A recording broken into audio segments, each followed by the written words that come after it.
தகதிக வெண்ணே உன்னை எப்போ காண்பேன் ஆடி எப்போ காண்பேன் கெடிகரன்னே நன்னே நானே நன்னா நன்னே நானே நன்னா நன்னே நானே.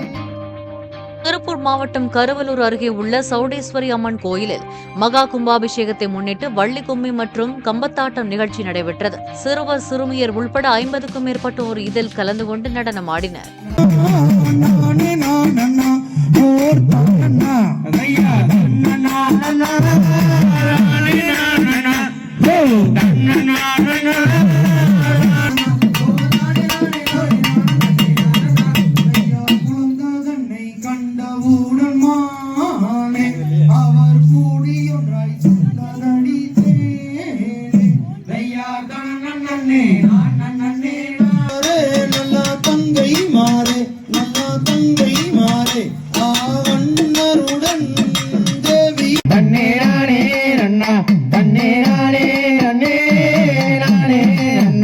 தகதிக வெண்ணே உன்னை எப்போ காண்பேன் ஆடி நன்னே